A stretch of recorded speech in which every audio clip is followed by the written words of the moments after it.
Masak dulu, nanti kalau sudah matang berupa daging bisa disimpan juga bisa. Atau nanti dicuci langsung dimasukkan ke mixer juga bisa. Tapi lebih baik memang tanpa dicuci.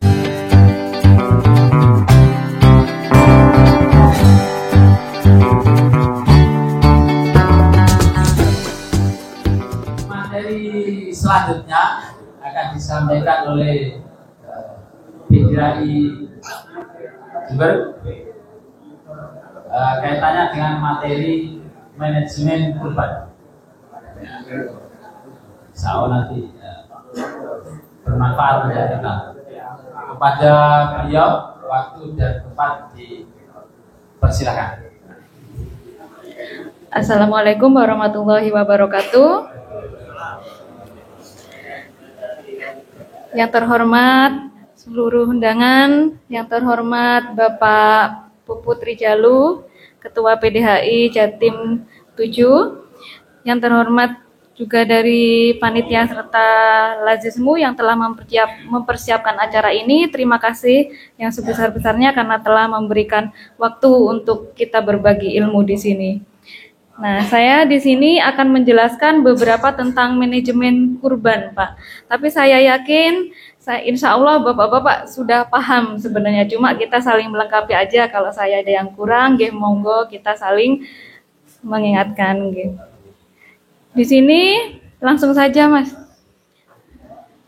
Nah, seperti dijelaskan tadi bahwa kita harus mensejahterakan hewan. Meskipun hewan kurban tersebut akan disembelih, kita harus mensejahterakan. Kenapa, Pak? Ini sudah dinyatakan oleh Nabi Shallallahu Alaihi Wasallam bahwa setiap hewan yang akan disembelih kita harus menyenangkannya. Kesimpulannya, ini tenangkan hewannya dan tajamkan pisaunya. Apa maksudnya, Pak? Kalau pisau kita tajam, jadi sayatan yang akan ditimbulkan itu halus dan rapi.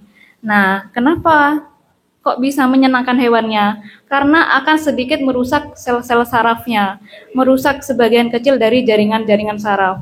Saraf ini adalah penghantar rasa nyeri, Pak. Jadi kalau sebagian yang sakit, sebagian yang rusak, maka akan sedikit yang sakit. Paham nggih, Pak? Nggih.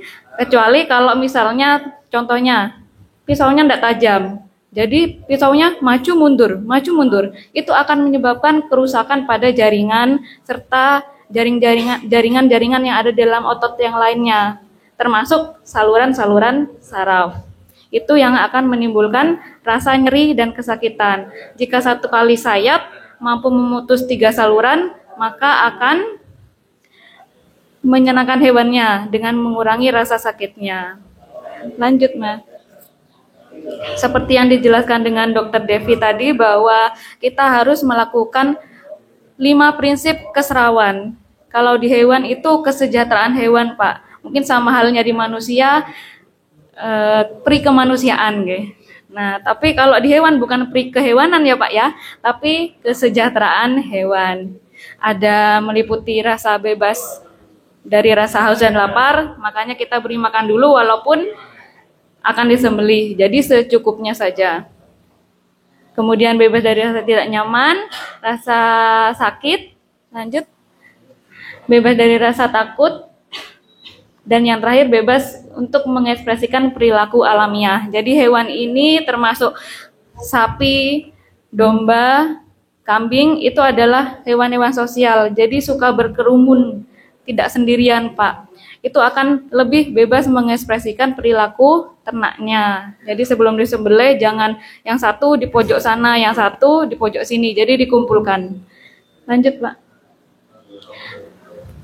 Ada 3 prinsip yang harus kita perhatikan. Yang pertama, lingkungan tempat penyembelihan.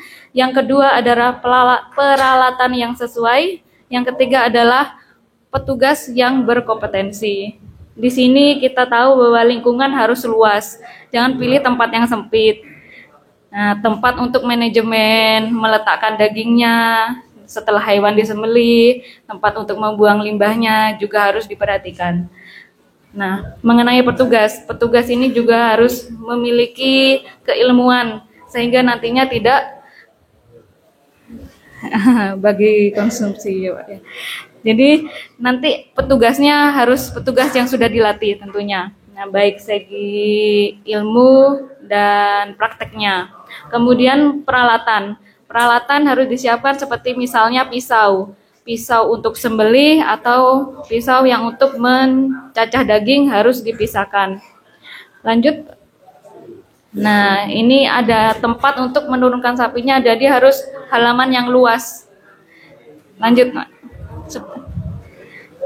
Nah, ini untuk menurunkannya harus disediakan undang-undangan seperti yang dijelaskan dengan Dokter Devi tadi, bahwa sapi itu tidak punya ancang-ancang seperti manusia. Jadi ini sapinya enggak tahu, Pak, mau loncat itu bingung dia. Apa kaki depannya dulu maju yang kanan atau maju yang kiri. Jadi kalau misalnya si sapi salah prediksi, bisa jatuh, bisa menyebabkan patah tulang. Itu akan menyakiti hewannya. Lanjut. Nah, kandang penampungan tadi sudah dijelaskan dengan Dokter Devi. Lanjut. Tali juga sudah, untuk memilih tali yang tidak terbuat dari plastik karena ini akan melukai. Lanjut. Nah, syarat pokok hewan yang kurban. Syarat pokok hewan kurban ini ada beberapa kriteria. Jadi mungkin Julihanya juga sudah paham. Nah, yang pertama sehat. Ciri-ciri sehat seperti apa, Pak? Aktif bergerak, nafsu makan baik, rambut tidak kusam, terus termin hidung terlihat lembab, basah. Nah, mata kelihatan bersinar dan berseri. Nah, bagian mulut bersih, tidak ada leleran atau hipersalivasi atau air liur yang berlebihan.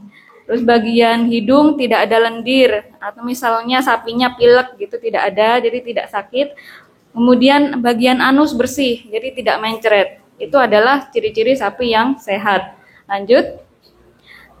Sapi tidak cacat. Jadi sapi untuk kurban itu tidak boleh cacat, Pak. Di sini bisa dilihat gambarnya, ada sapi yang lanjut, Mas, ada gambar berikutnya.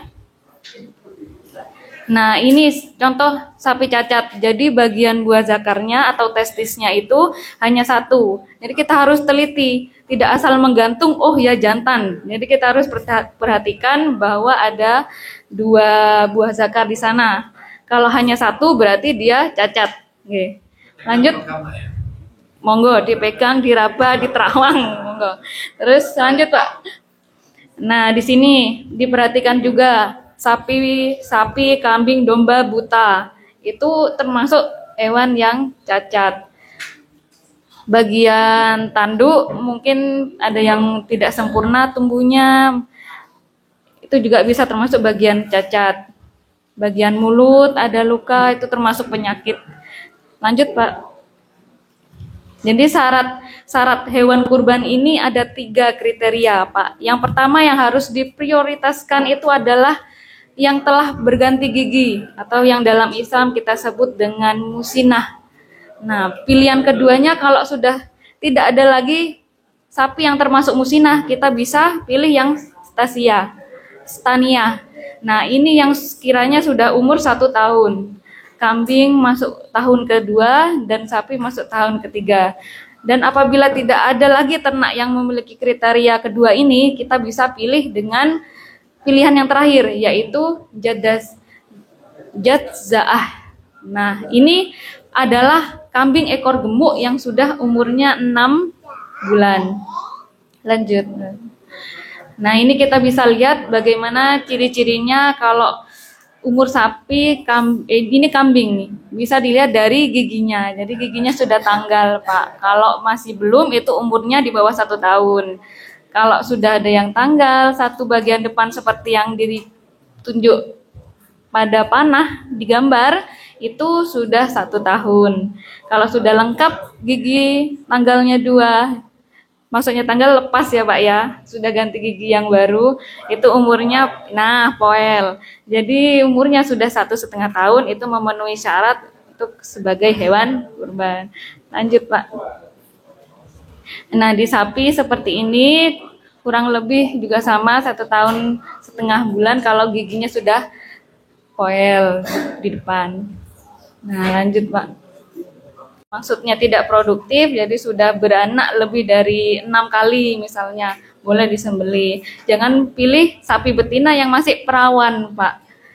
Nah, jadi ini ada hubungannya dengan Indonesia yang swasembada daging. Jadi melarang betina-betina produktif untuk disembelih. Jadi diutamakan pejantan dulu. Kalau tidak ada pejantan, ya monggo sapi betina yang sudah tidak produktif. Lanjut. Nah, ini memenuhi syarat atau tidak, Pak, kira-kira? Kalau kurbannya seperti ini, apa yang dikurbankan, Pak? Karena tidak ada dagingnya. Kalau ini kan balungan tok ya, Pak ya. Nah, ini tidak memenuhi syarat sebagai hewan kurban. Karena sapi kurus, hanya penonjolan tulang saja yang terlihat, tidak ada dagingnya, Pak. Nah, ya, lanjut, Pak. Nah, lokasi penyembelihan sudah dijelaskan Dokter Devi. Lanjut, Pak.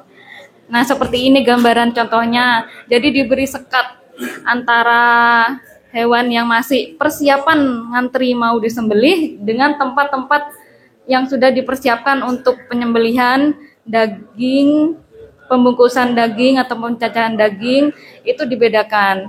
Kalau tidak ada sekat dengan kayu, bisa dengan korden. Kalau tidak ada korden, bisa dengan selambu di rumah atau monggo, pokoknya ditutup, atau kain atau apa penutup lainnya yang bisa digunakan. Jadi sapi yang ngantri dikumpulkan dulu di luar, Pak. Nah, sapi yang mau disembelih dirubuhkan di dalam, kemudian dijauhkan dengan yang bagian-bagian sapi-sapi yang masih hidup, karena aroma darah yang ditimbulkan dari penyembelihan mampu meningkatkan hormon stres pada hewan. Jadinya sapinya takut, wah temanku ini disembelih ini, jangan-jangan nanti saya, itu akan menimbulkan stres. Maka jauhkan hewan yang masih antri mau disembelih dengan tempat penyembelihan. Nah, lanjut Pak. Seperti ini sudah tadi, lanjut. Ini tempat pembuangan. Kalau dari tanah tidak ada saluran irigasi untuk pembuangan darah, bisa menggunakan gali lubang di tanah. Luasnya kira-kira seperti ini, Pak, seperti di gambar. Nah, jadi setelah selesai bisa ditutup darahnya dengan tanah atau bagaimana caranya agar tidak terlalu banyak darah berceceran di sana sebelum sapi yang berikutnya mau disembelih, karena itu termasuk mensejahterakan hewan. Lanjut. Nah, sapi itu memiliki luas pandang yang sangat luas, bisa ke belakang. Jadi sapi mudah stres. Nah, pada saat melaksanakan kurban nanti, mohon panitia kalau mau berseragam bagus, tapi pilih warna-warna yang spektrumnya tidak terang. Karena sapi bisa melihat spektrum yang terang. Misalnya kita panitia penyembelih pakai baju warna merah. Nah, itu yang sensitif sekali di sapi. Makanya sapi akan mengejar, biasanya kalau sudah ngamuk, yang dikejar itu yang pakai baju warna merah karena spektrum warnanya terang. Ini contoh saja, Pak. Kalau pakai baju bisa abu-abu, jadi atau hijau, mungkin bisa terlihat seperti rumput mungkin kalau hijau, Pak. Jadi lebih sapinya tidak stres. Nah, lanjut, Pak. Nah, teknik merobohkan sudah dijelaskan. Lanjut. Nah, seperti ini. Jadi kalau misalnya menggunakan tali, ini diperlakukan pada sapi-sapi yang notot, yang jinak. Nah, yang sering dielus-elus dengan peternak biasanya sapinya jinak. Nah, kalau sapi agresif, jangan dekat-dekat ya, Pak ya. Apalagi menggunakan metode tali temali seperti ini. Nah, bisa kita nanti yang kena tali ya. Monggo, Pak, lanjut. Nggih, lanjut, Pak. Lanjut. Nah, alat-alat yang kita gunakan ini sesuai standar operasional. Kalau dilakukan penyembelihan di RPH, rumah potong hewan, ini sudah menggunakan SOP atau standar operasional seperti ini. Tapi nanti monggo kalau diterapkan untuk panitia kurban bisa menggunakan sarung tangan, helm untuk pengaman di kepala, atau bisa juga menggunakan celemek biar tidak menyiprat ke baju. Kemudian bisa menggunakan sepatu boot untuk mengamankan kaki. Lanjut Pak. Nah, lafalnya mungkin nanti dari pihak Juleha akan menjelaskan. Lanjut Pak. Ini adalah tekniknya untuk menyembelih dapat memotong 3 saluran, baik itu pembuluh darah, saraf, dan saluran pernafasan, serta saluran pernafasan. Oke Pak, jadi gambarannya seperti ini. Kalau kita motongnya satu Pak, jadi dari seperti ayunan pisau ini dari luar sekali masuk ke dalam, terus kemudian dilepas pisaunya, itu akan menimbulkan luka yang rapi sekali mutus. Jangan kita juga memutus tulangnya Pak, kasihan Pak. Nah, jadi cukup memutus 3 saluran yang seperti digambar itu, pembuluh darah, ada saraf, saluran pernafasan, dan saluran pencernaan. Lanjut Pak, seperti ini. Nah, jadi cukup sampai di bawah tulang saja, tidak usah diteruskan sampai ke atas, nanti putus kepala itu Pak. Nah, seperti itu. Lanjut. Nah, ini ada tips. Jadi mengingat rumusnya 5 jari dari rahang bawah. Nah, untuk sapi, jadi posisi untuk menyembelih bisa dilihat dari ruas jari tangan orang dewasa, dan untuk yang kambing 3 jari dari rahang bawah. Nah, seperti ini. Itu posisinya pas mengenai 3 saluran yang seperti gambar sebelumnya tadi. Jadi posisinya anatomi tubuhnya pas. Lanjut Pak. Nah, ini udah canggih. Biasanya di RPH atau di tempat-tempat masjid yang memang pemotongannya banyak, sudah disediakan alat yang lengkap. Jadi untuk membuang darah itu sudah ada aluran irigasinya. Nah, nanti tinggal disiram, dibersihkan untuk pemotongan yang berikutnya. Jadi bersih. Lanjut Pak.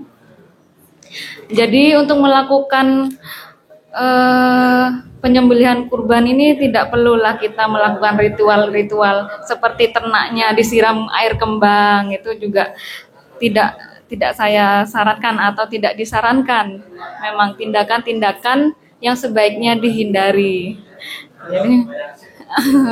Jadi kalau seandainya memang adat istiadat ada yang mengharuskan seperti itu, jadi tidak ada tuntunannya baik itu dalam syariat Islam ataupun dalam dunia medis, itu tidak ada hubungannya. Bahkan malah kalau di medis atau secara biokimia itu akan meningkatkan hormon stresnya. Jadi dihindari untuk tradisi-tradisi siram air kembang atau dengan ritual-ritual yang lainnya. Lanjut. Nah, ini tindakan-tindakan yang tidak boleh dilakukan. Seperti mau disembelih, sapinya didui banyak orang. Jadi jangan-jangan nanti malah sapinya mati duluan sebelum disembelih. Ini harus dihindari sebelum, ya biasanya kalau kita temukan tidak hanya di 1-2 tempat yang seperti ini. Banyak. Jadi jangan ditumpailah sapinya, kasihan Pak. Nah, seperti di gambar ini sebenarnya tidak diperbolehkan. Nah, atau kita mengikatnya terlalu kencang, takut sapinya nyepak. Nah, itu juga kita tidak disarankan untuk mengikat terlalu kencang.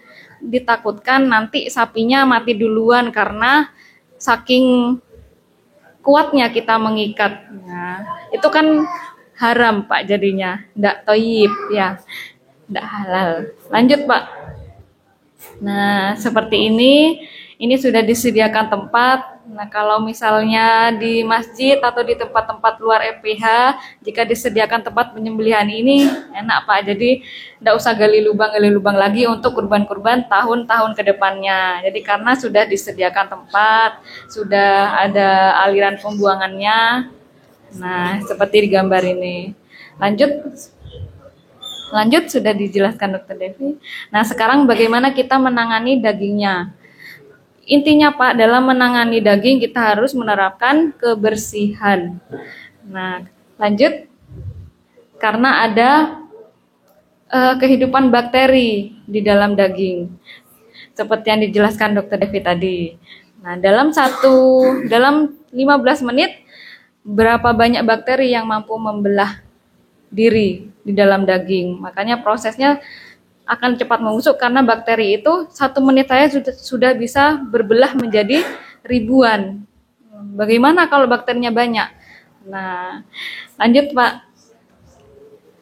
Nah, hal yang harus diperhatikan terkait dengan kebersihan dan higienitas. Yang pertama adalah air bersih. Tapi bukan berarti kalau kita menangani daging, dagingnya harus dicuci dulu dengan air. Itu akan menyebabkan kontaminasi. Nah, sebaiknya tidak perlu dicuci, tapi harus ada air bersih. Nah, kemudian tidak terkena tanah, Pak. Jadi kalau menangani daging harus ada alasnya. Nah, kalau saya menyarankan lebih baik di meja, karena kalau di lantai itu akan bersinggungan dengan kaki. Banyak kaki yang lewat atau kita selonjoran kena ke daging, itu akan menularkan potensi kontaminasi bakteri. Jangankan dari kaki atau lantai, Pak, dari mulut ini ada banyak bakterinya. Makanya kita perlu gosok gigi. Kemudian tempat pencucian jeruan terpisah dengan jeruan yang merah. Jeruan hijau itu yang isinya makanan, Pak. Kalau jeruan merah itu yang bagian rusuk, di dalam rusuk. Jadi kita harus pisahkan karena jeruan hijauan itu banyak peluang mengontaminasi yang lainnya. Di dalam isi saluran pencernaan itu banyak bakterinya. Karena kalau sapi makan, Pak, rumputnya tidak dicuci. Jadi banyak sekali kontaminasi selain dari bakteri. Kecuali kalau sapinya mau makan, rumputnya dicuci dulu, dikeringkan dulu gitu. Lanjut, Pak.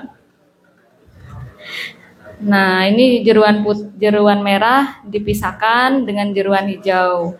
Nah, daging yang terkena isi jeruan dan kotoran segera dibersihkan. Karena yang saya jelaskan tadi, isi jeruan itu banyak bakterinya. Kemudian panitia atau orang-orang yang menangani daging, cuci tangan dulu Pak yang bersih, pakai sabun. Karena di tangan kita juga mampu menularkan agen-agen yang mempercepat pembusukan daging. Lanjut Pak. Nah, seperti ini. Kalau misalnya sudah disembelih, hewan yang sudah disembelih jangan ditumpuk. Karena hewannya banyak, jadi disembelih hewan-hewannya yang sudah disembelih ditumpuk. Itu nanti yang bagian paling awal, hewan yang paling awal disembelih itu akan lebih cepat membusuknya, Pak, karena kontaminasi dari dalam pelut yang tidak segera dikeluarkan. Makanya nanti kalau pas disembelih, nanti ada panitia yang langsung menguliti, bagian yang langsung menangani proses-proses selanjutnya. Jangan sampai hewan-hewannya setelah disembelih ditumpuk. Nah, lanjut. Biasanya seperti ini. Di bagian bawah ada alasnya, diganjel kayu atau diganjel apa gitu, Pak. Pengulitannya, prosesnya biar lebih mudah gitu. Lanjut. Nah, bisa pakai pendorong atau cradle seperti ini, Pak. Nanti kalau misalnya sudah disembelih, sapinya nggak usah digeret-geret, bisa kita dorong gitu, enak kan, nggak berat, tidak menyulitkan. Jadi tinggal dorong gitu. Ada rodanya di bawah, Pak, ini seperti ini. Lanjut. Nah, tempat penanganan hewan setelah dikuliti, Pak, nanti digantung. Itu namanya karkas. Setelah hewan itu dikuliti, dipotong bagian kepalanya, dipotong bagian kakinya, itu disebut dengan karkas. Jadi untuk penanganan karkas lebih baik digantung. Karena setelah penyembelihan ada cairan-cairan tubuh yang keluar. Itu akan menetes. Kalau kita gantung, kalau kita tumpuk, cairan tidak bisa keluar, proses pembusukannya lebih cepat. Ini cara menangani daging. Lanjut. Seperti ini contohnya. Jadi ada tempat untuk menggantung daging alias karkas. Nah, lanjut seperti ini contohnya. Nah, kemudian juga untuk tempat dagingnya disediakan wadah kalau bisa, Pak. Biasanya selama ini kan kita dagingnya ditumpuk dicecer pakai plastik atau pakai terpal. Itu tidak disarankan. Nah, lebih baik menggunakan wadah, bisa plastik atau bahan-bahan yang tidak menyerap air. Tuh. Lanjut. Nah, seperti ini contohnya. Jadi bisa menggunakan ember, Pak, wadah daging. Setelah dagingnya dipotong-potong, bisa diletakkan di dalam wadah dan dipisahkan antara jeruan merah dan jeruan hijaunya. Lanjut. Nah, untuk tempat pemotongannya menggunakan telenan. Biasanya kita pakai kayu, Pak. Nah, tanpa kita sadari, kayu ini mampu menyimpan cairan. Jadi dia juga bisa potensi menularkan atau mengkontaminasi daging oleh bakteri. Nah, jadi pakai telenan yang bahannya polietilen. Ya, seperti ini. Atau pakai meja stainless. Lanjut, Pak. Nah, ini contohnya penanganan daging. Nah, lanjut. Nah, ini tidak disarankan, Pak, karena kita megang, terus baru lantainya baru diinjak-injak, kita taruh daging, terus nanti dagingnya dibagikan ke masyarakat, ke warga. Nah, itu ini tidak disarankan, Pak. Kita memang cuci tangan penanganan daging, tapi kakinya tidak dicuci, Pak. Kayak gini. Jadi ini tidak disarankan ya, Pak ya. Ini dagingnya mau dimakan manusia ini, Pak. Nah, ini Pak tidak disarankan. Nah, seperti ini. Nah, lanjut. Nah, ini juga tidak disarankan karena kalau ini tadi hubungannya dengan kenapa kita harus puasakan ternaknya. Nah, kalau misalnya kita bebaskan ternak yang akan disembelih makan sepuasnya, nanti lambungnya akan penuh. Lambung sapi itu isinya ada 4, Pak. Lambung ruminansia itu ada 4. Nah, kenapa kok tidak boleh terlalu kenyang? Maka itu akan memenuhi isi lambung. Dikhawatirkan pada saat penyembelihan pisau kita jatuh mengenai lambung, akhirnya kotoran tumpah ke daging. Itu. Jadi jangan sampai makannya terlalu banyak yang menyebabkan lambung menjadi penuh isinya. Takutnya tumpah seperti ini. Nah, maka kita harus menerapkan higienitas. Lanjut, Pak. Seperti ini contohnya, bisa kita menggunakan besek untuk alas daging. Jadi setelah dipotong-potong langsung dimasukkan wadah agar tidak kena injak-injak, kena kakinya temennya, nah, kena sandalnya temennya. Meskipun kita pakai sepatu, kan kasihan nanti yang dapat daging kena sepatu kan, Pak. Ya apa, Pak? Nah, seperti ini pakai wadah. Jadi lebih hygiene. Kebersihannya terjamin. Nah, pembusukannya juga bisa ditekan karena tidak ada kontaminasi bakteri. Lanjut. Bisa pakai plastik juga bisa. Nah, seperti ini contohnya. Nah, sudah. Terus, Pak. Nah, paling lambat misalkan kita menyembelih sapi jam 9. Nah, sebelum jam 3 sore daging itu harus sudah didistribusikan karena ini hubungannya dengan proses terjadinya pembusukan daging. Nah, harus segera didistribusikan. Lanjut, Pak. Nah, yang tidak boleh dilakukan adalah setelah menyembelih membuang limbahnya ke sungai atau ke tempat sampahnya tetangganya gitu. Tidak boleh, Pak. Jadi kalau bisa kita buangnya dipendem atau limbahnya disediakan wadah khusus untuk diolah selanjutnya. Nah, buang sapi tank. Nah, ya. Lanjut, Pak. Terus, Pak. Lanjut sudah. Nah, jadi ini ada peta nanti bisa diterapkan mungkin pada saat penyembelihan nanti. Jadi sapi Kalau di kotak yang merah itu tempat penampungan sapi, Pak. Nanti sapinya jalan atau dombanya jalan ke tempat perobohan atau tempat penyembelihan. Nah, ini semuanya bagian yang berwarna-warna ini ditutup dengan tirai. Jadi maksudnya biar bisa membedakan. Ini saya warna-warnai. Jadi kalau misalnya sapi yang mau disembelih dimasukkan di kandang yang biru. Nanti bagian yang biru ini tertutup tirai. Jadi yang di tempat penampungan kambing dan sapi tidak bisa melihat di proses penyembelihan.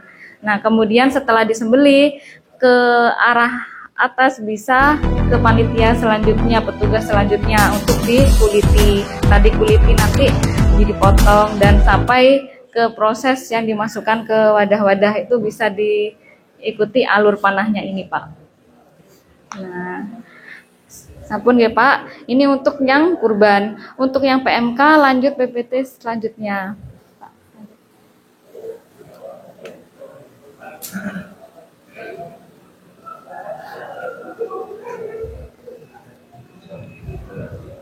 Sudah?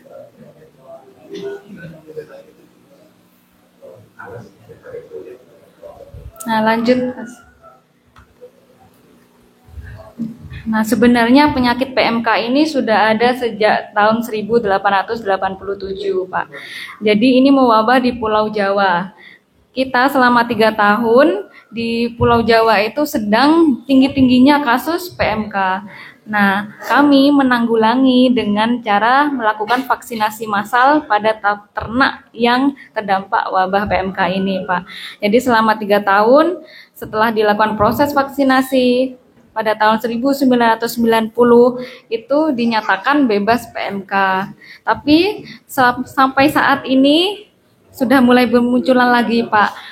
Padahal sebelumnya sudah 36 tahun sudah tidak ada ditemukan kasus lagi.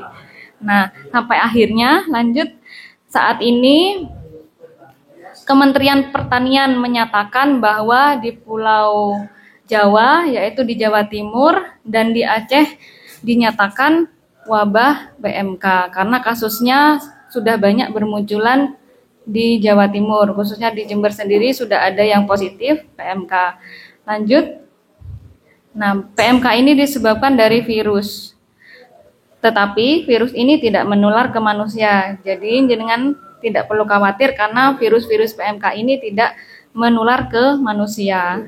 Tetapi penularannya cepat terjadi pada ternak atau hewan. Pada kambing ini penyimpan virus yang baik, Pak. Jadi kalau kambingnya tidak menunjukkan gejala sakit, padahal dia sudah sakit dan mengandung virus, dia bisa menyebarkan virus ke sapi.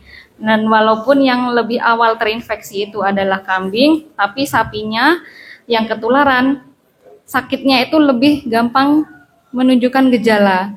Jadi kambing itu penyimpan virus yang baik. Jadi nanti handlingnya untuk pada saat kurban harus hati-hati. Jika terindikasi hewan-hewan yang memiliki gejala PMK harus dipisahkan sejauh-jauhnya, Pak. Karena bisa menularkan. Kecuali kalau mau dipotong hari itu, tidak apa-apa, tidak masalah. Karena tidak dagingnya aman untuk dikonsumsi manusia. Lanjut. Hewan-hewan yang berdampak yang bisa tertular virus PMK ini adalah hewan yang memiliki kuku 2 atau kukunya berbelah seperti sapi. Nanti bisa diamati, Pak, kalau ketemu sapi kukunya seperti apa. Jadi hewan-hewan yang bisa tertular PMK ini ciri-cirinya yang memiliki kuku seperti sapi.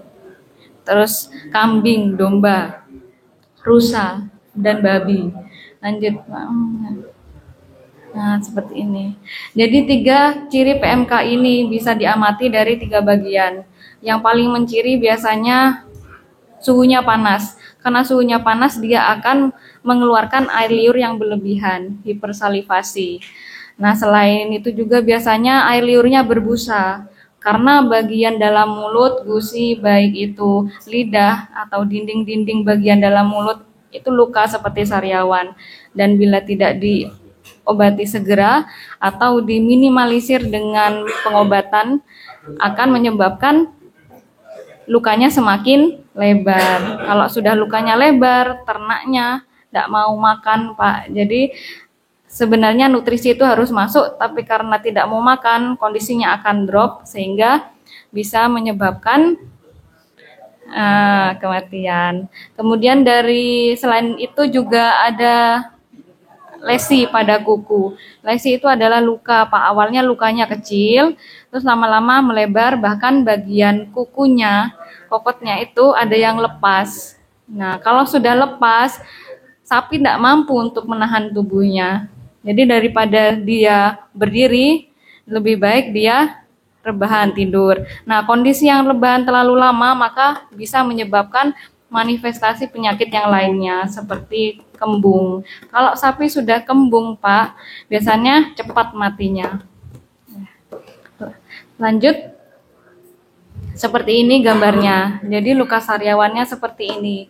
Bagaimana mau makan rumput? Giginya gusinya sakit itu, Pak, melepuh.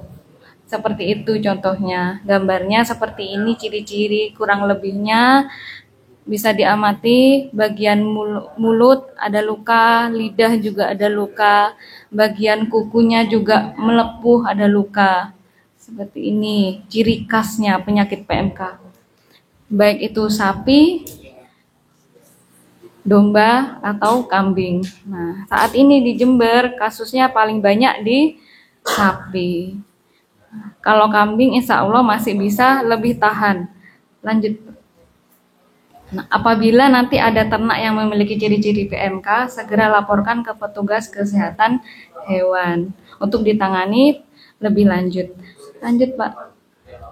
Nah, apabila nanti sebelum pemotongan atau sudah menyiapkan ternak ada yang sakit, terus gejalanya seperti PMK, tidak perlu langsung panik. Ada obat-obat tradisional seperti kunyit. Ini adalah imunomodulator, Pak. Jadi kunyit itu mampu meningkatkan imun pada tubuh. Ini adalah obat alami. Nah, selain itu juga diberikan air gula. Ini untuk pengganti energi. Karena mungkin makannya berkurang, kita harus suplai energi dari air gula. Ini juga gantinya infus, Pak. Jadi walaupun sapinya nggak mau makan, kita harus telaten memberikan nutrisi. Yang pertama nutrisi harus masuk dan cairan juga harus masuk. Nah, lanjut, Pak. Untuk tingkat kematiannya rendah, jadi penyakit ini bisa disembuhkan. Tetapi penularannya 100%. Kalau sudah ada ternak yang terindikasi terkena PMK, kita harus isolasi. Kita harus menerapkan seperti COVID itu, Pak, protokol kesehatan. Jadi cuci tangan dulu. Ya, jadi kalau sebelum pegang sapi yang sehat, kita cuci tangan dulu, baik bisa pakai deterjen. Pokoknya zat-zat yang dapat melunturkan minyak. Itu. Pakai desinfektan bisa, atau kalau tidak ditemukan desinfektan bisa dengan pemutih pakaian. 2 tutupnya dicampur dengan 2 liter air terus disemprotkan ke bagian kandang itu untuk mencegah penyebaran. Nah, lanjut, Pak. Kontaknya bisa secara langsung, bisa tidak langsung, dan bisa melalui udara.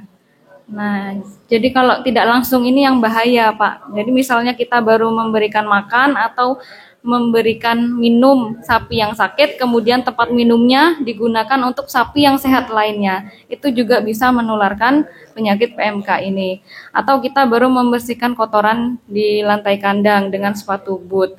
Sepatu boot kita menginjak air liur, kemudian kita jalan ke sana, jalan ke sini. Itu juga mampu menularkan penyakit. Lanjut, Pak. Ternak yang dinyatakan suspek PMK atau memiliki gejala PMK mampu menularkan di bagian air susunya juga, Pak. Jadi melalui kotorannya dia juga bisa menularkan PMK.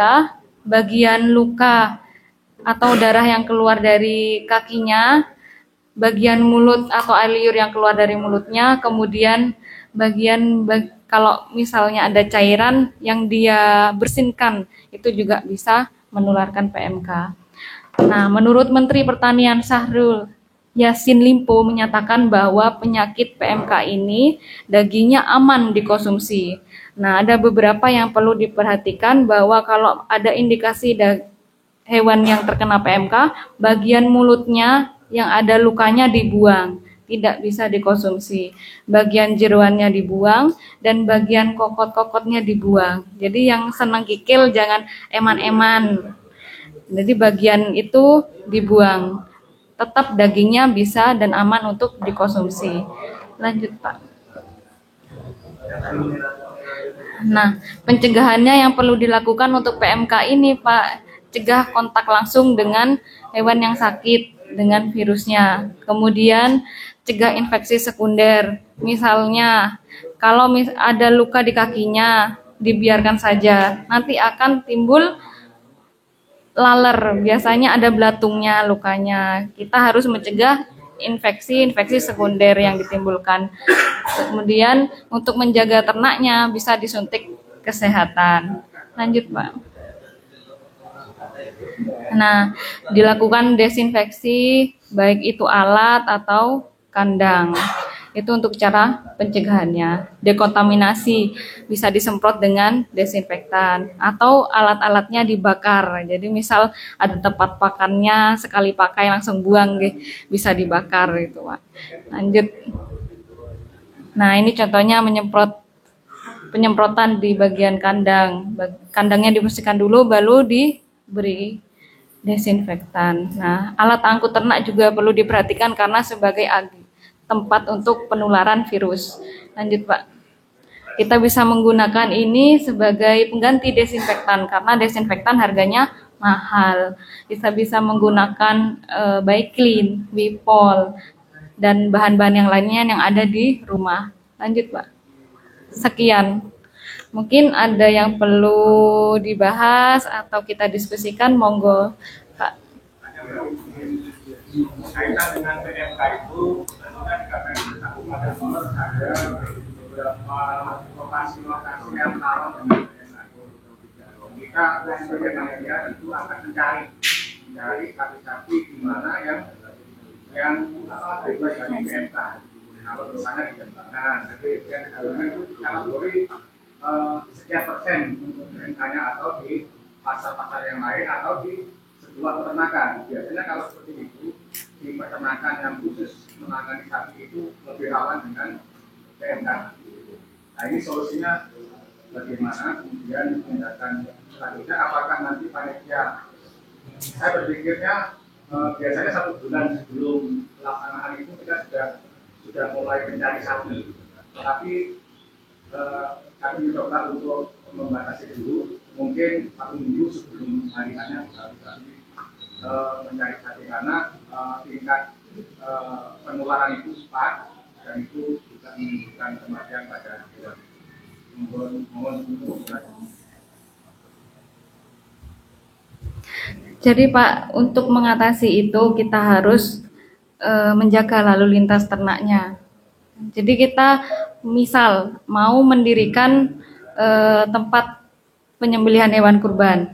Nah, kalau saran saya, Pak, cari tempat yang jauh dari populasi ternak paling banyak.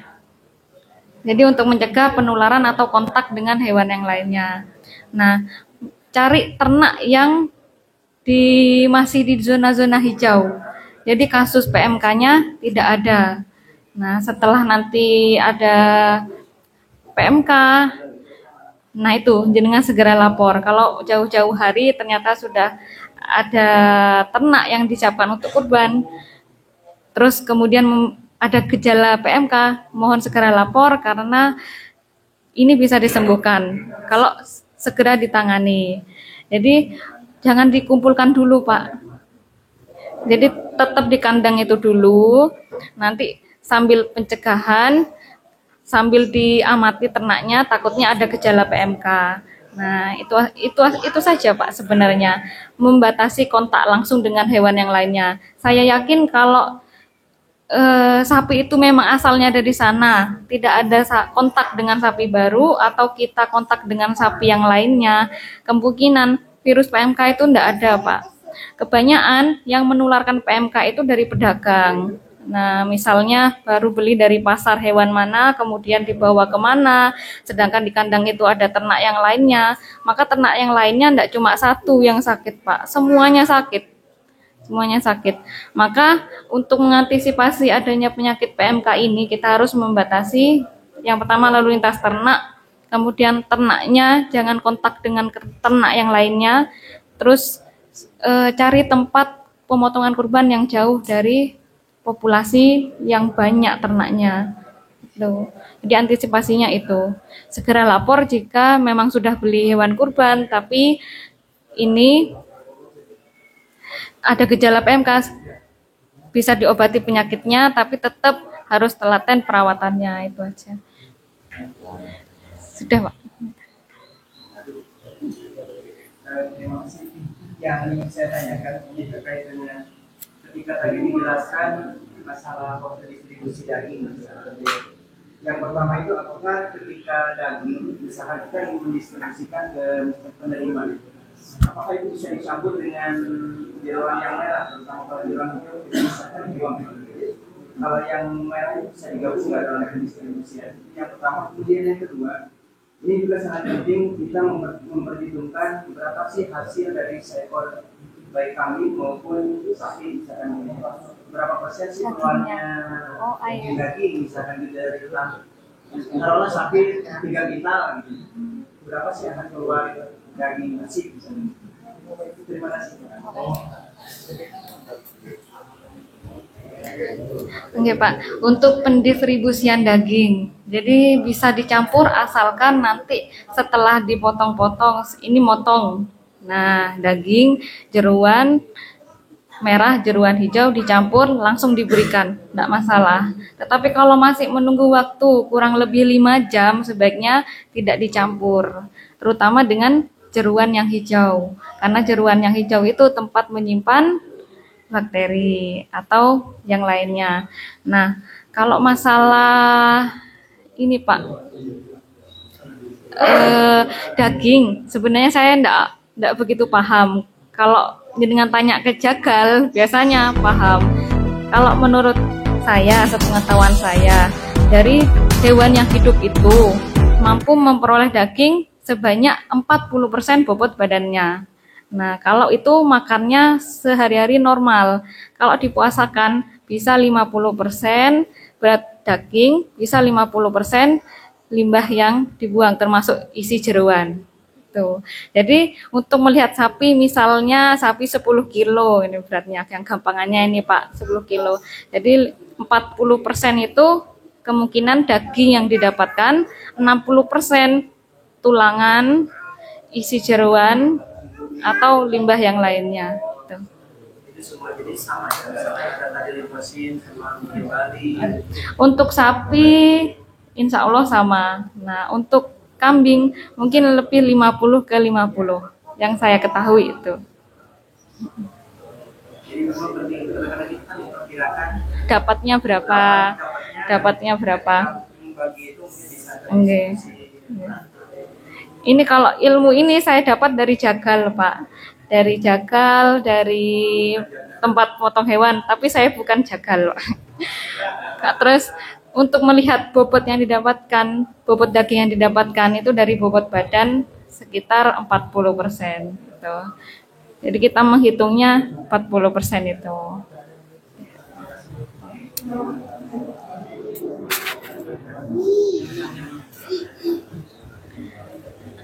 Ada lagi, Pak? Oh ya, masih. Terima kasih. Pertanyaan terkait penyakit PMK. Untuk yang dipaparkan tadi kan lebih resikonya PMK tadi ke hewan ternak, resiko tertingginya mati begitu kan. Tapi untuk manusia sendiri virusnya tidak sangat menular begitu kan. Nah, bahaya buat manusia sendiri itu apa? Buat yang panitia dan pemakannya begitu. Bahayanya apa? Penyakit PMK sendiri kepada manusia, terutama bagi orang mungkin yang memaksa mengkonsumsi jeruannya. Nah, selama ini masih belum ditemukan, Mas, daging yang berasal dari hewan PMK. Nah, biasanya kalau sudah rusak jaringannya, nutrisinya juga Tidak ada berkurang. Jadi jaringannya, kandungan gizinya juga berkurang. Jadi lebih baik kita buang saja karena sudah dirusak oleh virus. Selain virus karena itu lukanya terbuka, mungkin bisa juga infeksi dari yang lainnya seperti bakteri juga. Jadi untuk apa mau dikonsumsi? Jadi lebih baik dibuang saja bagian yang rusak, anggapnya itu. Untuk masalah-masalah yang fatal lainnya masih belum ditemukan. Karena sejauh ini yang saya ketahui virus kalau dimasak suhu 100 derajat Celcius, virusnya tidak tahan, virusnya mati. Sama dengan halnya bakteri juga. Jadi nanti lebih ke manajemen memasaknya, pengolahannya. Jadi harus benar-benar dimasak sampai matang. Tuh, untuk efeknya masih belum ditemukan, masih belum ada laporan masalah daging yang PMK bagaimana. Kalau sejauh ini yang mati kebanyakan pedet. Nah, untuk hewan yang dewasa, untuk sapi-sapi yang dewasa masih bisa sembuh, tetapi harus sabar karena penyakit ini kurang lebih masa sakit kritisnya 2 minggu. Jadi selama 2 minggu panasnya tidak turun dan nafsu makannya tidak ada, jadi kita harus bantu disuapin itu. Untuk yang pedet biasanya penyembuhannya lebih susah dan tingkat kematiannya lebih banyak di pedet dibandingkan hewan yang dikurban. Kalau hewan kurban kebanyakan kan hewan yang sudah dewasa kan memang syarat utamanya. Tapi kalau pedet kan tidak ada, Mas. Jadi untuk lebih baiknya kalau kurban nanti kalau bisa ya jangan pilih sapi yang PMK gitu loh. Yang PMK dikarantina dulu, kalau memang terpaksa ya nanti bagian yang rusak dibuang gitu aja. Kalau tidak ada kerusakan, misalnya tingkat sakitnya masih ringan, mungkin bisa dikonsumsi. Tapi kalau sudah ada efek seperti PMK ini juga menyebabkan organ jantungnya itu berubah secara anatominya itu setelah disembelih. Jadi nanti kalau kita lihat jantungnya itu seperti garis-garis kulit harimau, bulu harimau. Jadi itu efek dari PMK. Lebih baik dibuang saja kalau misalnya takut dimakan. Kalau mau dimakan ya monggo dicoba. Karena masih belum ada laporannya. Tiger head namanya, Mas. Kalau di jantung, nanti jantung hewan yang PMK akan terlihat loreng-loreng jantungnya. Tuh. Tidak normal. Sudah. Harus diklasifikasikan dulu, ini termasuk PMK, keluarnya dibuang. Kalau bukan PMK masih boleh dikonsumsi. Iya, lebih baik dipisah. Nanti kalau seandainya sudah beli hewan ternak dan selama menunggu proses penyembelihan ternyata tertular PMK, jadi dipisahkan dengan sapi yang sehat, kemudian dagingnya juga dipisahkan. Terutama jeruannya dipisahkan. Kalau dagingnya insya Allah aman untuk dikonsumsi. Ya, aman.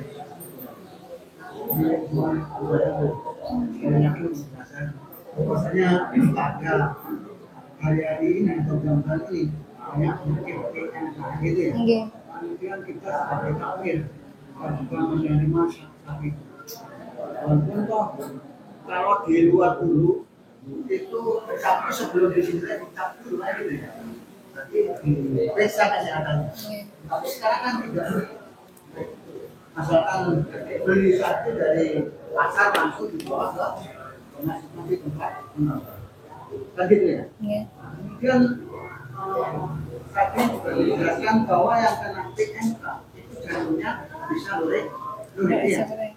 Kemudian jantung itu kan termasuk Jeruan darah. Apakah darahnya itu tidak mengalir ke daging-daging gimana? Kemudian nanti disebutkan bahwa kalau sudah kena itu tapi dagingnya juga masih dapat dikonsumsi gitu. Jadi saya mohon penjelasan saya. Nggih Pak, jadi untuk lalu lintas ternak sekarang ada SKKH-nya, jadi surat kesehatan hewan. Nah, jadi untuk lalu lintas ternak, terutama ternak-ternak yang diperoleh dari luar provinsi, itu harus ada surat kesehatannya. Nah, kalau jenengan cari sapi yang di dalam provinsi, misalkan sapi atau kambing atau domba baru datang, jadi dikarantina dulu Pak. Disediakan tempat atau kandang yang terpisah agak jauh, nanti kita pastikan dulu di karantina. Misal 2 minggu sebelum pemotongan, sapi ternak sudah datang. Jadi di karantina dulu di kandang karantina, itu satu angkutan, misalnya satu truk datang. Jadi satu truk itu hewannya, ternaknya dikumpulkan satu kandang karantina. Nah, setelah seminggu tidak ada gejala yang menunjukkan PMK, nanti jenengan campurkan sama ternak-ternak yang lainnya. Begitu seterusnya prosesnya. Kalau bisa kandang karantinanya jangan cuma satu. Nanti kalau ada angkutan yang datang lagi bisa ketemu, misal ada yang sakit. Ini yang ternak dari mana gitu. Jadi kalau bisa karantinanya jangan cuma satu, dan kandang karantina harus letaknya berjauhan dengan kandang untuk mengumpul ternak. Jadi kita pastikan dulu ternak-ternaknya memang sehat, dan yang luar provinsi bisa menggunakan surat keterangan sehat. Nah, untuk masalah jeruan merah seperti jantung, paru-paru, dan lainnya, karena PMK itu menimbulkan efek atau kerusakan pada organ, lebih baik yang kerusakan itu dibuang. Nah, untuk masalah aliran darahnya, insya Allah tidak ada masalah, tidak ada efeknya. Tuh. Karena pada saat proses pemotongan, kenapa hewan digantung? Itu karena untuk mengeluarkan cairan-cairan yang ada di dalam daging, termasuk darah, itu dikeluarkan. Gitu. Jadi kalau penyembelihan yang sempurna, Pak, insya Allah darah yang ada di dalam jantung itu keluar dengan sempurna. Begitu juga dengan darah yang ada di dagingnya. Jadi akan dikeluarkan secara sempurna. Oleh karena itu, letak penyembelihannya kuncinya itu pada julehannya. Harus benar-benar sekali sayat memotong 3 saluran. Jadi untuk penyempurnaan pengeluaran darahnya dengan baik. Sampun, Pak. Mungkin ada tambahan Dokter Devi, Dokter Puput. Oh, nggih. Barangkali ya, terkadang daging itu kan tidak langsung tersalurkan dan habis misalkan, atau misalkan kita mendapatkan 3 bungkus misalkan gitu, padahal hari ini kan hanya butuhnya 1 bungkus, yang 2 bungkus ini terolah disimpan. Nah, ini untuk sekedar pengetahuan, apakah daging yang disimpan itu perlu dicuci atau langsung yang dari panitia disimpan? Sekarang saya tanya Pak, kalau tempat pemotongan hewannya pakai alas tadi seperti di gambar, dekat dengan sandalnya yang motong, dekat dengan sepatunya yang potong, jenengan cuci apa enggak? Cuci apa enggak, Pak? Iya, dagingnya jenengan cuci apa enggak? Kalau misalnya jenengan lihat yang motong itu dagingnya kena sandal misal, padahal sandalnya baru dipakai ke kandang ayam misal, gimana Pak? Nggih. Kan dipotong, kan dicuci nggih, Pak. Nggih. Kalau dicuci segera masukkan ke freezer. Untuk mematikan bakteri kita perlu pembekuan suhu 0 derajat kalau bisa untuk mematikan bakteri.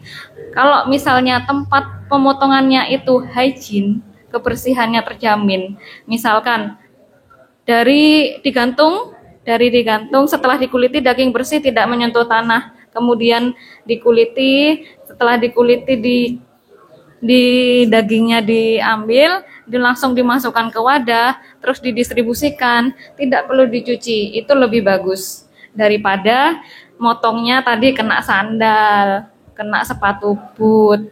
Nah, ya perlu dicuci, Pak. Kalau saya walaupun itu sebenarnya tidak dianjurkan, tapi kita harus mencuci karena kena sandal gitu kan, seperti itu kita Pak bisa mengira-ngira sendirilah Pak. Kalau seperti itu. Tapi kalau teorinya tidak dicuci itu akan lebih awet daripada daging yang dicuci, karena air juga bisa sebagai pembawa bakteri, kecuali kalau airnya steril gitu. Kalau airnya tidak steril itu banyak sekali isinya karena bakteri tidak kasat mata. Maksudnya kita kan misalkan konsumen tadi tidak pernah tahu apakah kondisi penyembelihan itu higienis atau tidak kan, jadi dia kan tinggal terima aja. Dari sana dikasih website itu hanya kan nah seperti itu. Jadi mungkin anjuran secara umum, apakah sebelum penyimpanan langsung dicuci atau enggak, tanpa melihat bahwa tempat pemakaman itu Higienis. Ya lebih baik kalau saya dicuci, Pak, karena secara umum sekarang masih belum mengaplikasikan prinsip higienitas. Kalau saya dicuci, tapi nanti bisa dimasak dulu, dicuci, dimasak dulu. Nanti kalau sudah matang berupa daging bisa disimpan juga bisa, atau nanti dicuci langsung dimasukkan ke freezer juga bisa. Tapi lebih baik memang tanpa dicuci.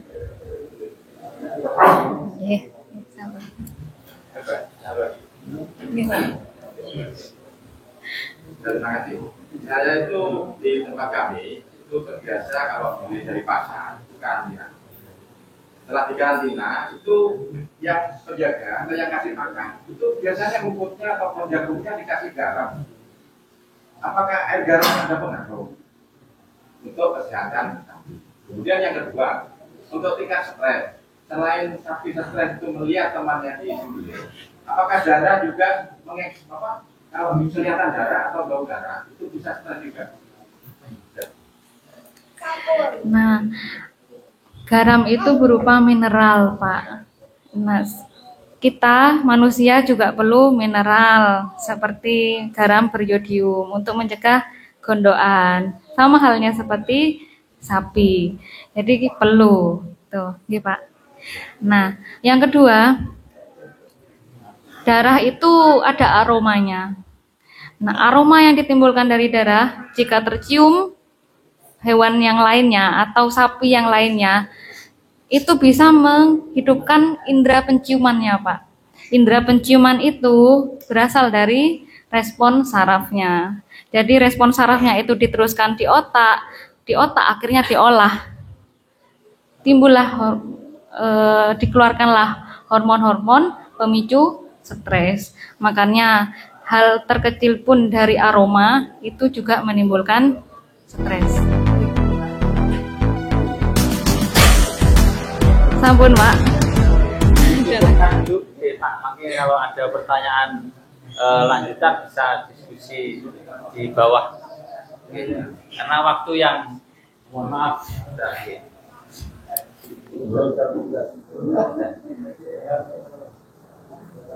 Terima kasih kami sampaikan kepada perwakilan dari DJI dan Dinas Peternakan. Bapak Ibu sekalian, setelah kita mengikuti pemaparan dari